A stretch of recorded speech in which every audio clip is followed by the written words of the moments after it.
আসসালামু আলাইকুম। ইমা রান্নাঘর মানেই সহজ রেসিপি, তাই আজকে আমি সহজভাবে সস বানানো রেসিপিটা আপনাদেরকে দেখাবো। কিছু মশলা আমি নিয়েছি, এই সুতি কাপড়ের ভিতরে বেঁধে নেব। টমেটো সেদ্ধর ভিতরে একসাথেই দিয়ে দেব, সাথে পেঁয়াজ, রসুন আর শুকনো ঝাল চিড়ে নিয়েছি। আমি চায়ের কাপে 2 কাপ পানি দিয়েছি, সাথে আদা দিয়ে ঢাকা দেব, দিয়ে 5 মিনিটের মতন সেদ্ধ করে নেব ভালোভাবে। তারপর স্বাদ মতন একটু লবণ আর একটু তেঁতুলের কাঠ দিয়েছি, যাতে একটু টক টক মিষ্টি হয় আর একটু ঝাল ঝাল হবে, সুন্দর লাগবে। ব্লেন্ডারে ব্লেন্ড করে ছাঁকনির সাহায্যে ছেঁকে নিয়েছি।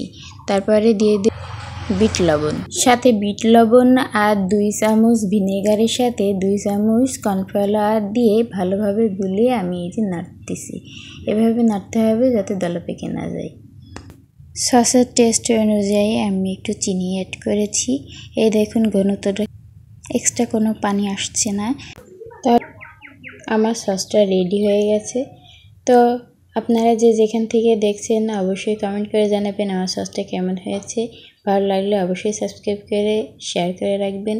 আমি একটা চিকেনের পিস নিয়েছি, নিয়ে টেস্ট করে দেখছি কেমন হয়েছে। আলহামদুলিল্লাহ, অনেক স্বাদ সুন্দর হয়েছে, বাজারে কিনা সসের মতন। ভালো লাগলে অবশ্যই বাসাতে ট্রাই করবেন, ট্রাই করে আমাকে জানাবেন। আল্লাহ হাফেজ, ভালো থাকেন, সুস্থ থাকেন।